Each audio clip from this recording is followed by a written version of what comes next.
이번 사연은 집 재산 몰빵 받고 잘난 척만 하던 큰아주버님 부부가 뿌린 대로 거두는 모습을 보고 마음의 평화를 얻었다는 분의 사연인데요. 무슨 일이 있었던 걸까요? 함께 보시겠습니다.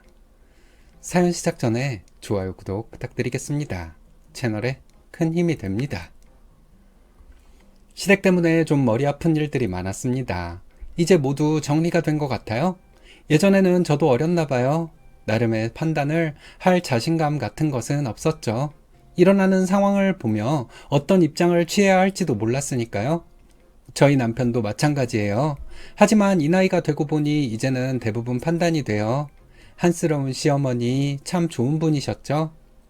저희 남편 형제가 무려 8남매예요.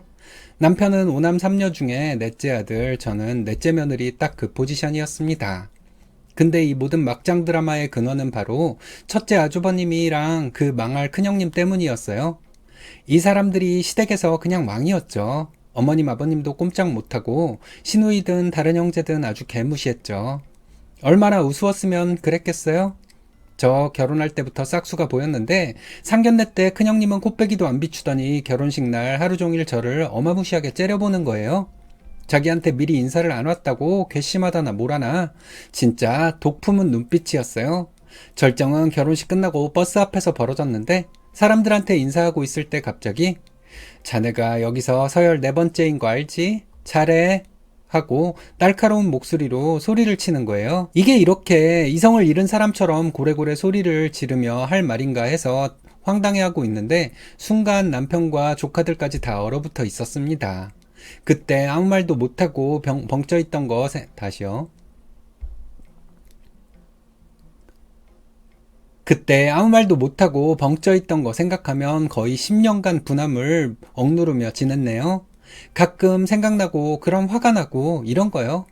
남편은 순둥이라 기분 나쁜 줄도 모르고 진짜 이 집구석에 발을 들인 첫날부터 이 난리였어요. 그렇게 당하고도 남편이 가자니까 신혼여행 다녀와서 그 독사 같은 큰형님 집에 따로 인사를 갔었어요. 지금 생각해도 내가 미쳤지 왜 갔었나 싶어요. 나중에 알았는데 그 큰형님이 들어오는 며느리들 군기 잡으려고 아주 발악을 했더라고요. 셋째 형님한테도 똑같은 서열 발언을 했다는 거 듣고 소름 돋았잖아요.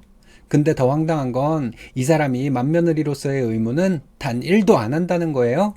결혼 15년 동안 명절 전날 와서 전 부치거나 일하는 걸 한 번도 본 적이 없어요. 시댁과 지네 집은 1시간 거리밖에 안 되는데 명절 제삿날 아침에나 늦지막히 와서 제사만 딱 지내고 밥 먹고 쌩 가버리는 거죠. 이게 무려 30년 동안 반복된 일이고 아무도 뭐라고 안 해요. 이 집구석에선 그 여자가 그냥 왕이었고 맏며느리 면죄부라도 있는 것처럼 굴었어요. 제사는 둘째 아주버님 부부가 시골에 남아 농사 지으면서 다 지내는데 정작 맞이라는 인간들은 손님처럼 와서 밥만 먹고 가는 행태를 보면서 이 집안은 이미 글렀다고 생각했죠. 첫째 아주버님은 진짜 장남이라는 타이틀 하나로 꿀을 다 빨아먹은 인간이에요.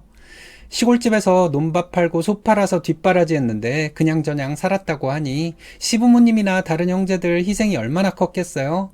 시누이 일도 어릴 때 돈 벌어서 아주버님 학비에 보태줬다고 하고요. 그렇게 집안의 모든 걸 끌어모아 누리고 살았으면 잘 나가는 사람이 되어 좀 효도하고 동생들한테 덕 좀 베풀어야 정상 아닌가요? 근데 이 인간들은 딱 장남으로서의 권리만 누리려고 하고 의무는 절대 하기 싫어하는 역겨운 이중성을 보였어요. 그런데 노인정 가시는 시어머니 차비가 없다니까 겨우 10만원 드리면서 차비하시라고 했습니다. 지들은 매번 해외여행 다니면서 말이죠. 여행 다닐 돈은 어디서 나는지 장남이라는 껍데기만 쓰고 실속은 하나도 없는 입으로만 효도하는 인간들이었습니다. 진짜 피가 거꾸로 솟는 이야기는 이겁니다. 큰형님의 비인간적인 행태는 시어머니를 하인처럼 부려먹는 착취에서 정점을 찍었어요.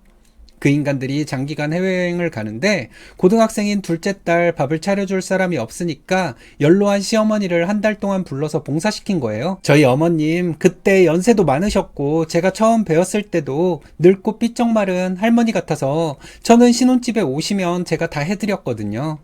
그런 분을 어떻게 부려먹을 생각을 할까요? 게다가 그 대가로 준 돈이 뭐였는지 아세요? 주 1회 도우미 일당이었어요. 결국 어머님은 그 먼 거리까지 가서 한 달 가까이 공짜로 일만 하신 셈이에요. 지 새끼 밥 차려주라 하면 가야 하고 떡 먹고 싶다 하면 해다 바쳐야 하는 어머님을 하인처럼 부려먹은 큰형님을 생각하면 진짜 분노가 치밀어 오릅니다. 그들의 오만함은 시어머니의 연로함과 착함을 철저하게 이용해 먹은 악마 같은 년이었어요. 저희 시아버지는 평생 단 한 번도 큰아들 집에 가보지 못하셨대요. 이유는 큰형님 년이 못 오게 막았거든요.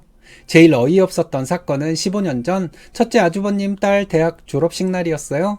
팔남매 형제들 다 모여서 축하하는 좋은 날 첫째 아주버님이 자기네 집에 다 같이 한번 가자 했더니 큰형님이 귀신이라도 본 것처럼 남편 팔뚝 잡고 끌고 가더니 그 사람들을 어딜 데려오려고 하냐며 난리를 쳤대요.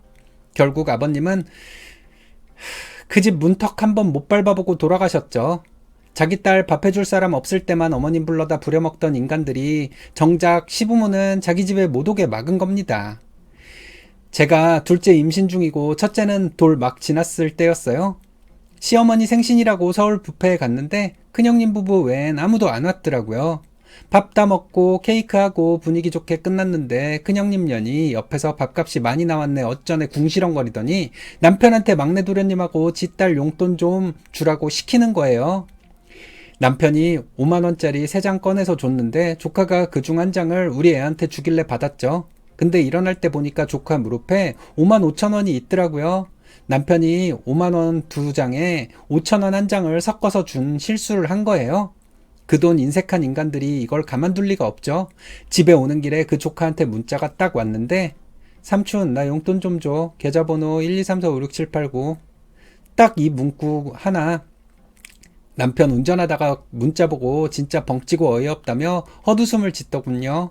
무슨 돈을 맡겨놨나요?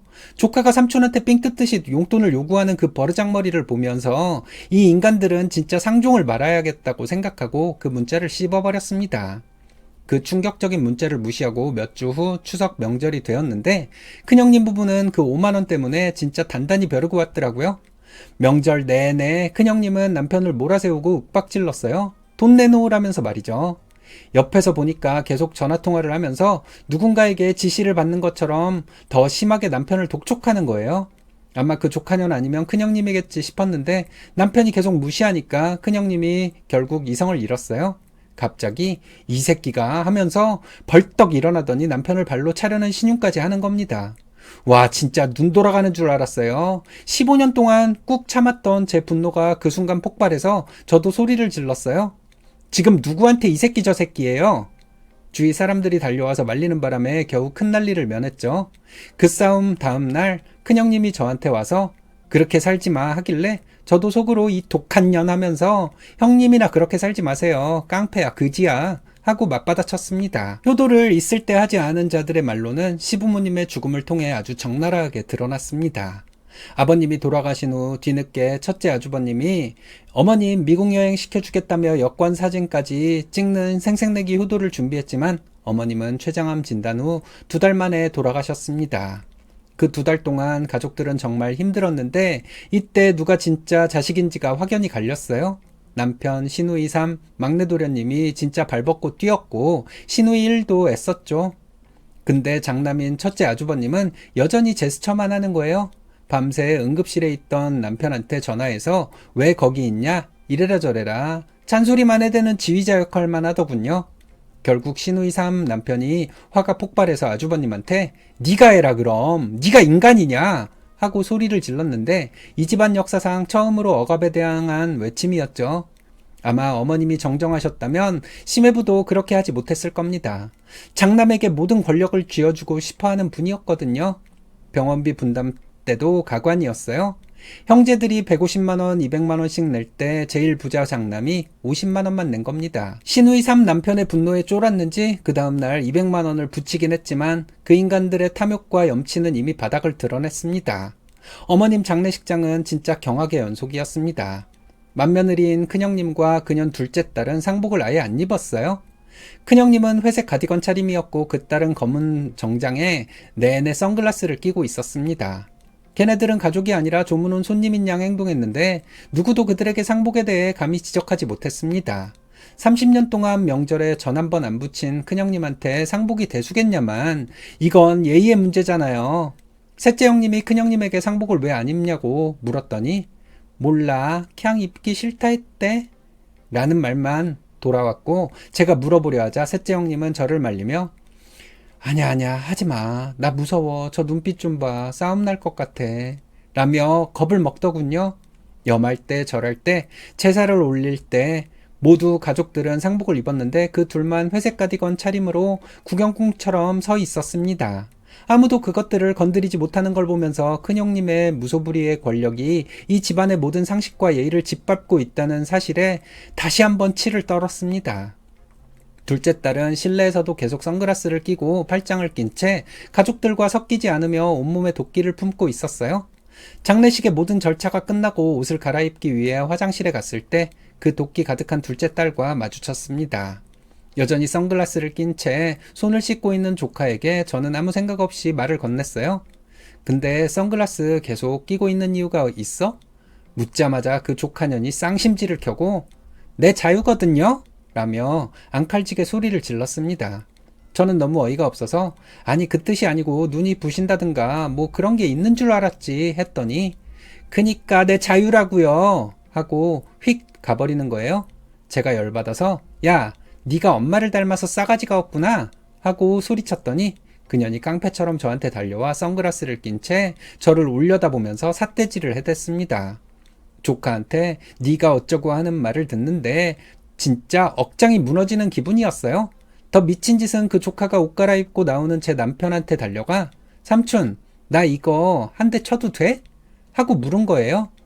시누이 3의 남편이 씨바씨바 작은 엄마를 친다고 이게 라며 분노 폭발해서 난장판이 됐죠.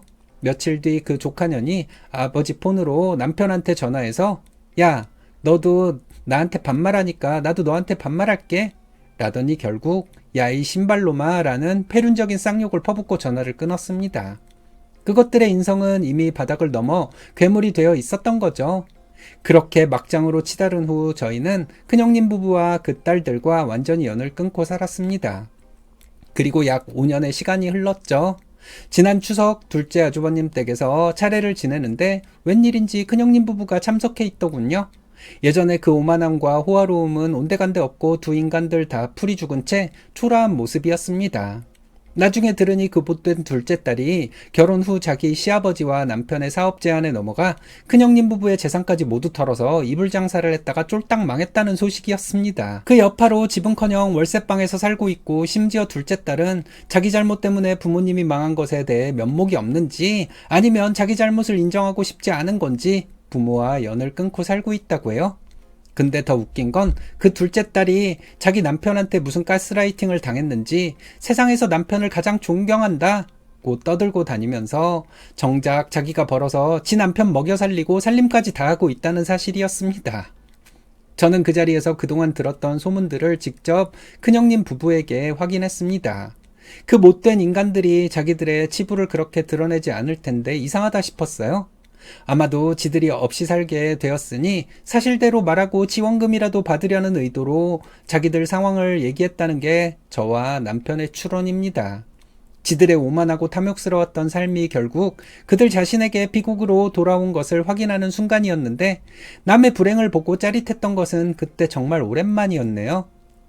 그날 집으로 돌아와 저는 한동안 모든 것을 곱씹어보면서 저는 조용히 돌아가신 시어머니를 생각했습니다. 시어머니는 큰아들에 대한 시대적 고집과 맹목적인 믿음 때문에 그를 괴물처럼 키웠지만 본질적으로는 착하고 희생적인 분이셨어요. 하지만 저는 시어머니처럼 살아서는 안 된다는 깨달음을 얻었습니다.